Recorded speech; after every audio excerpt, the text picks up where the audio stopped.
फिर उसके बाद माता कौशल्या को अपने साथ लेकर के मुनि वशिष्ठ जी के पास चले जाते हैं और वहाँ पे वशिष्ठ जी जो है क्या कहते हैं और भरत जी क्या कहते हैं कि वामदेव वशिष्ठ तब आए, सचिव महाजन सकल बुलाए, मुनि बहु भात भरत उपदेशे, कहे परमारथ वचन सुदेशे। वामदेव वशिष्ठ तब आए, सचिव महाजन सकल बुलाए। तो वशिष्ठ जी ने जो है सारे सचिव महाजन यानी कि जो भी राज्य के अधिकारी थे उनको इकट्ठा किया और सबको अच्छी बातें बताने लगे और भरत जी के बारे में बताया कि भरत जी आ गए, अब इनके बारे में सोच के ये क्या करें।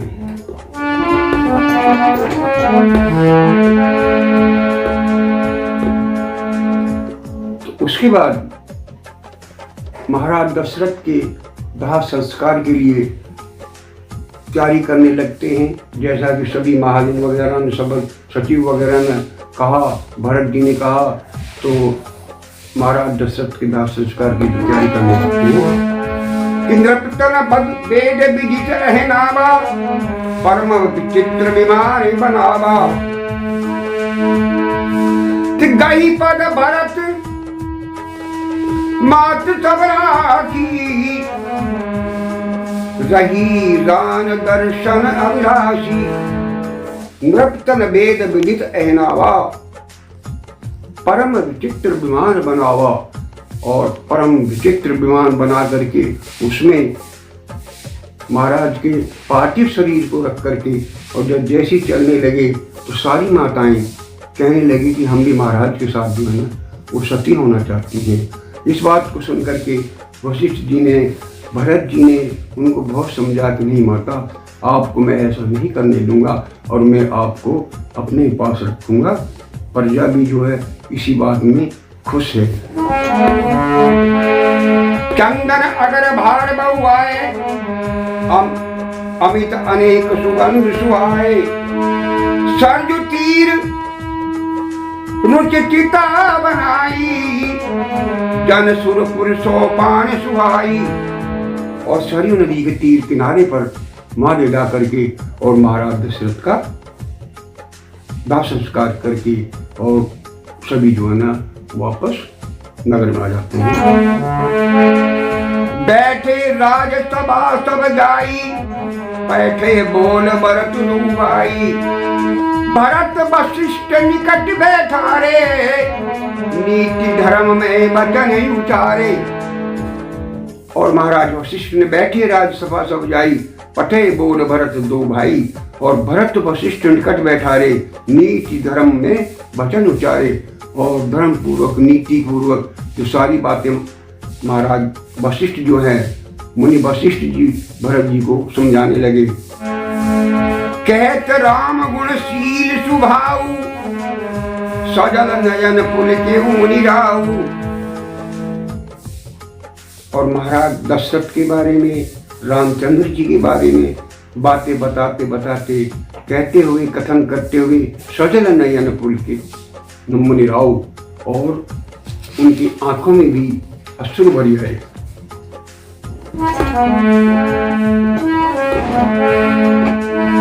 सुनहु भरत भावी प्रबल बिलख कहो मुनिनाथ, हानि लाभ जीवन मरण दस अपदस सब विधिहार। तो मुनि वशिष्ठ जी जो है भरत जी को समझा रहे हैं, क्या कह रहे हैं कि सुनो भरत भावी प्रबल बिलख कहो मुनिनाथ। तो मुनिनाथ जो है वशिष्ठ जी जो है ना बिलख कह रहे हैं कि भावी जो है यानी कि होनी बलवान है, और हानि लाभ जीवन मरण, हानि लाभ जीवन और मृत्यु, यश और अपयश, ये 6 बातें सारी जो है ना ये विधि के हाथ में है कि जैसा विधि करती है वैसा ही होता है, वरना इंसान के बस की बात ये 6 चीजें नहीं है। हानि लाभ जीवन मरण यश और अपयश, ये बातें इंसान के बस में नहीं है। अति विचार के देह दोषु, व्यर्थ काहे पर कीजे रोषु। इसलिए भरत जी से कहने लगे कि आप अपने आप को दोष मत दीजिए, और ये तो सिर्फ होनी बलवान है, जो होनी थी वो हो गई। राय राजपत तुम्हें कऊ दीना, पिता बचनपुर चाहे कीना। कि हे भरत जी, महाराज ने आपको राजपद दिया है, इसलिए आप महाराज के वचनों का पालन कीजिए और राज तिलक की तैयारी करिए। अनुचित उचित विचार तज जे पाले पितवेन, ते भाजन सुख सोजस के तो बसई अमर पति। और वशिष्ठ समझा रहे हैं कि अनुचित उचित विचार तज जे पाले ही पितवेन बैन, अनुचित और उचित विचार करके तज जे पाले पितवेन, जो अपने पितु आज्ञा यानी पिता की आज्ञा का पालन करेगा, ते भाजन सुख सुजस के बसई अमर पतियन। अगर तुम उनके वचनों को पालन करोगे तो तुम्हारे पिताश्री भी बड़े चैन से स्वर्ग में वास करेंगे।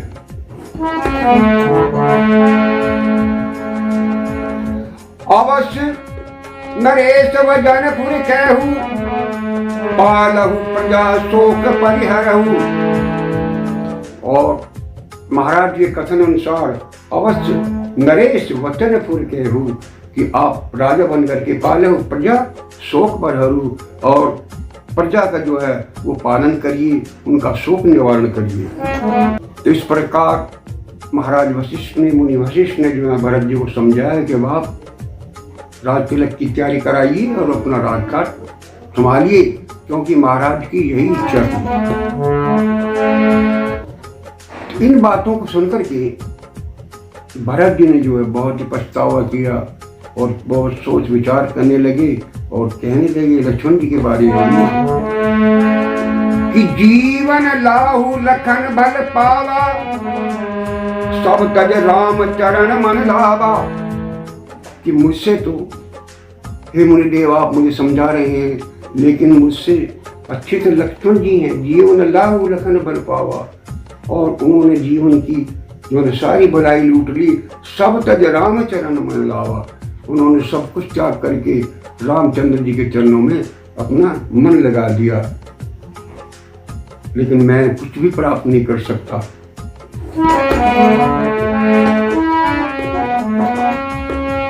कि आन उपाय मोय नहीं सूझा, कोजिया के रघुवर बिन दूजा। अब मुझे कोई भी उपाय नहीं सूझता कि जो बिना रामचंद्र जी की आज्ञा के, बिना उनकी बात सुने मैं कैसे कोई निर्णय ले सकता हूँ।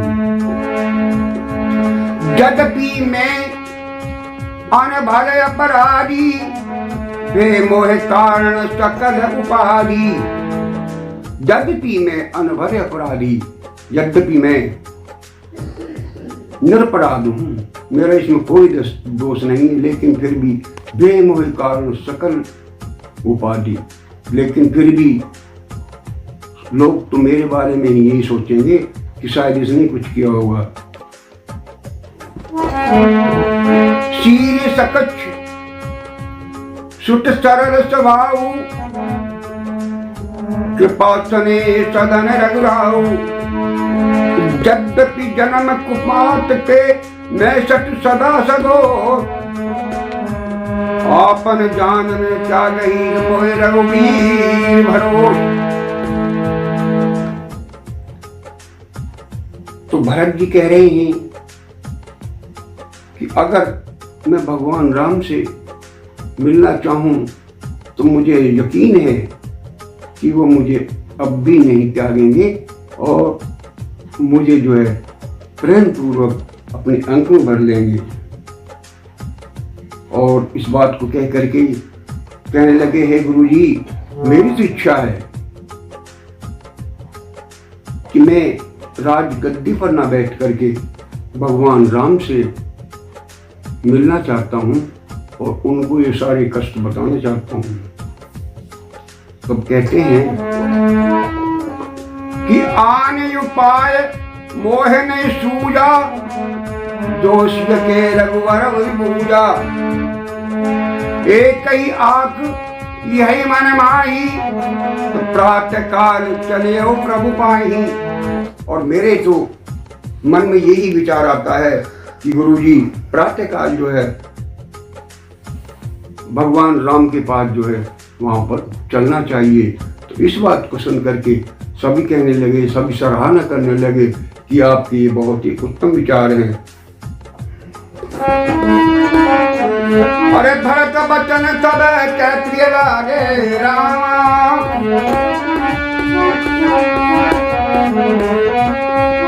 राम तने सुदाजन पागे रामा।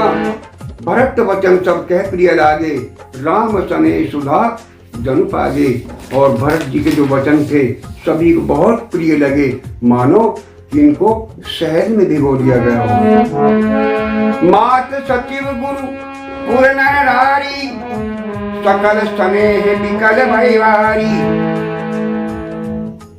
और माता सचिव गुरु नारी मनुष्य आकार सकल स्नेह विकल भैवारी। और स्नेहवर जो है ना बड़े विकल हो गए, बड़े उत्सुक हो गए, अब कब चलेंगे, कब चलेंगे, कब मिलेंगे भगवान से। भाषब के मन मोद न थोड़ा, जन जन धुन सुन चातक मोरा। भाषब के मन मोद न थोड़ा, और सबके मन के अंदर बहुत ही विनोद मोद छा गया। जन घन धुन सुन चातक मोरा। जिस प्रकार बादल की गर्जना सुन करके चातक और मोर पपीहा वगैरह खुशी मनाने लगते हैं कि हाँ अब बारिश होने वाली। तो सभी प्रसन्न होने लगे, खुश हो गए और सारी तैयारियां हो गई। तो क्या होता है कि सौंप नगर, यानी कि चलने के लिए तैयार हो गए सभी। किसको सौंपा कि सौंप नगर सुचि सेवकन, सादर सकल चलाए। तुमर राम सिय चरण तब चले भरत दो भाई। तो नगर का प्रबंध करने के लिए, संभालने के लिए नगर को उन्होंने अपने सेवकों को, जो उनके आज्ञा पालक सेवक थे, उनको नगर की जो जिम्मेवारी दे दी कि आप जो है ना, जब तक हम भगवान राम के पास से वापस ना आए या भगवान ना आए, तब तक ये जिम्मेवारी आपको निभानी पड़ेगी। और जो सभी गुरुजन और परिवारजन सभी भरत जी के साथ वहां से चल देते हैं। और चल करके सही तीर बस चले बिहाने, तो श्रृंग बेरपुर सब नियरानी। और चल करके श्रृंग बेरपुर के नजदीक पहुंच जाते हैं। इस बात को किस समाचार तब सुने निषादा, हृदय विचार करे सब सादा। तो ये जो है समाचार सब सुने निषादा, हृदय विचार करे सभी सादा। और जब ये निषाद राज ने ये खबर सुनी तो उनके हृदय को बड़ा ही विषाद हुआ, बड़ा दुख हुआ भी। आखिर ये ऐसी क्या बात है जो इतनी बड़ा लश्कर लेकर के भरत जी आ रहे हैं। कारण कवन भरत बन जाई, है कछु कपट भाव मन माही। आखिर भरत जी जो है किस कारण से बन जा रहे हैं?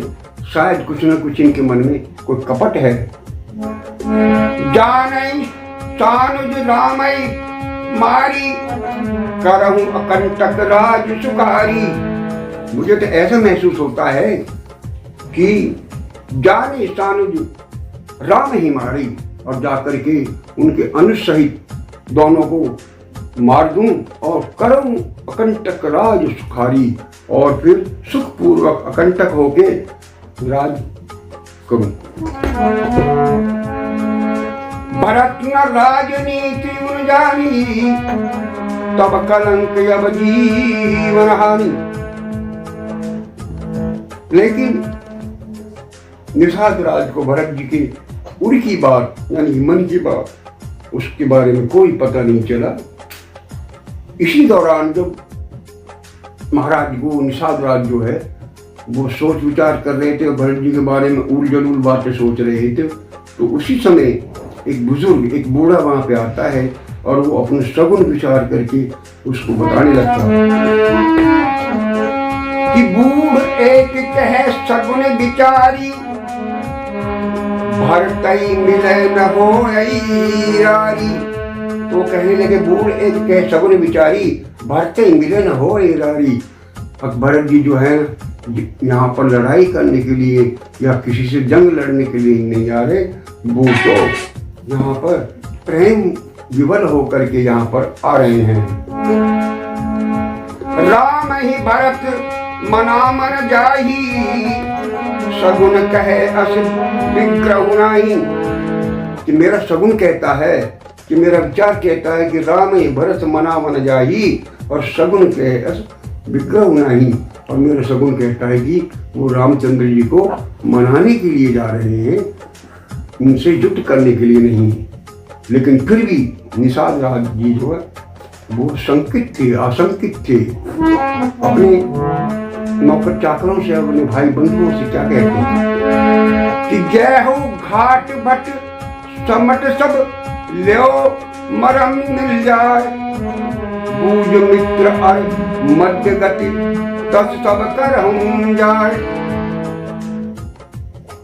कि हे मित्रों, आप जो न सभी घाटों को घेर लीजिए और मैं वहां जाकर के पता करता हूँ कि वो मित्रता करने के लिए आए हैं, मिलने के लिए आए हैं या युद्ध करने के निमित्त से आए हैं। मैं वहां पर जाकर के इस बात का पता लगाता हूँ। वहां जाकर के सर्वप्रथम क्या किया कि देख दूर से कहने नामू कि न मुनि दंड प्रणामू। वहां जाकर के उन्होंने सर्वप्रथम अपने बारे में बताया कि मैं निषाद राज गुरु हूँ और गुरु जी को जाकर के प्रणाम किया।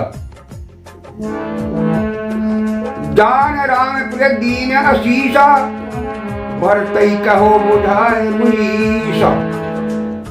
तो रामचंद्र जी के प्रिय मित्र जान करके निषाद राज को उनको आशीष दिया और उसके बारे में भरत जी को बताया कि ये सर्वप्रथम जो भगवान राम जो है इन्हीं से मिले थे और ये भगवान राम के मित्र गुह हैं। राम सखा सुन संगन त्यागा, चले उतार उमगद अनुरागा। इस बात को सुन करके भरत जी एकदम से रथ से नीचे उतर जाते हैं और पैदल ही चल करके उसको गले लगाते हैं, उसका हालचाल पूछते हैं। करत दंडवत देखती भरत लीन उरिलाय, मनहु लखन मन भेंट भई प्रेम हृदय समाय। करत दंडवत देखते ही भरत लीन उरिलाय, और उसको दंडवत करते हुए देख करके भरत जी ने अपने हृदय से लगा लिया, अपने अंक में भर लिया। भेटत भरत ताहत प्रीति, लोग सिहाय प्रेम की रीति। धन्य धन्य दुन मंगल मूला, सुर सराय तेहि बरसई फूला। भेटत भरत तई भांति प्रीति, लोग सिहाय प्रेम की रीति। और जो भरत जी से जो बड़े ही प्रेम पूर्वक मिले और लोगों में उत्साह छा गया। इस प्रकार निषाद राज जी को साथ लेकर के भगवान राम से मिलने के लिए चल देते हैं। तो उधर क्या होता है कि माता जानकी, माता सीता जी जो है ना, वो रात्रि में कुछ स्वप्न देखती हैं। तो उस स्वप्न के बारे में व्याख्यान करती हैं क्या कि रामचंद्र जी जो है उठा राम रजनी अवशेषा, तो जागे सिए सपन अस देखा। कि साहित्य समाज भरत जन आए, नाथ वियोग का पतन लाए। तो वह राम रजनी अवशेषा, यानी कि रात्रि रहते ही भगवान राम जो उठ बैठे और जागे सिए सपन अस देखा। और माता जानकी जी कहने लगी कि मैंने कोई एक ऐसा सपना देखा है जो मैं आपको बताती हूँ कि सहित समाज भरत जन आए और नाथ वियोग तात तन लाए। और मैंने सपने में भगवान ऐसा देखा है कि भरत जी जो है यहाँ पर आ रहे हैं और उनका जो मन कुछ खिन सा लग रहा है। आज की जो कथा का विराम करता हूँ, आगे जो है अगले एपिसोड में भरत मिलाप की लीला आपको दिखाएंगे। जय श्री राम भक्तों।